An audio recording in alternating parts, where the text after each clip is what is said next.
In The Witcher 3, you play as the legendary witcher Geralt of Rivia. In the world of The Witcher, there's lots of different factions, races, and also minorities. And together with a huge and diverse landscape, it creates this vibrant open-world experience.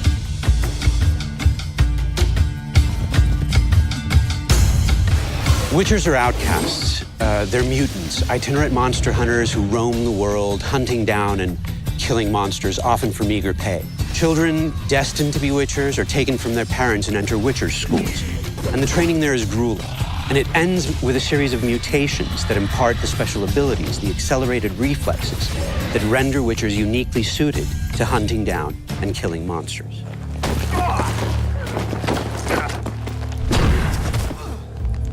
Geralt has never been just a monster slayer. Kings and sorceresses have noticed his talents and tried to use them to their own ends. But Geralt is now tired of politics, and he has his own goal, his own agenda, that takes him to travel to the furthest corners of this vast world. At the same time, Geralt works as a witcher. Tough hunt. Tougher than yours, that's certain.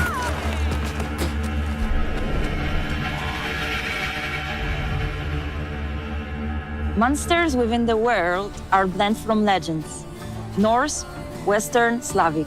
However, Slavic lore seems to be the most overriding. It's from Slavic lore that we drew the notion monsters are the equal participants of the ecosystem and not always pose a threat. Creatures are very much part of the landscape, just as humans and the other races, elves, dwarves, and whatnot are. And that means that in The Witcher 3, adventure is always around the corner.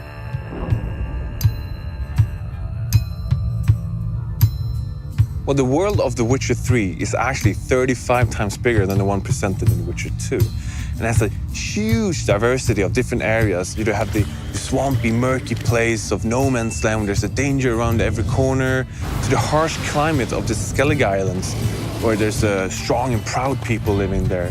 And also we have the metropolitan of the north called Novigrad. And it's a huge city, it's beautiful. It's like medieval Amsterdam, but it's also a different kind of danger lurking there, a much more cloak and dagger.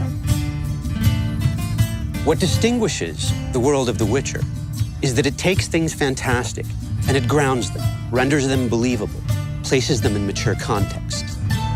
The Witcher universe is a grim place, but even Geralt needs a break from killing ghouls and graveyors, be it to grab a pint and exchange jokes with his friends, or to follow one of his love interests. And it's these lighter moments, many and varied, that render Geralt's life believable, immersive, and constitute a break from what would otherwise be all-pervading doom and gloom. One of the most fearsome enemies you'll face is the Wild Hunt, a cavalcade of ghastly specters which rides down from the night sky, bringing war and destruction.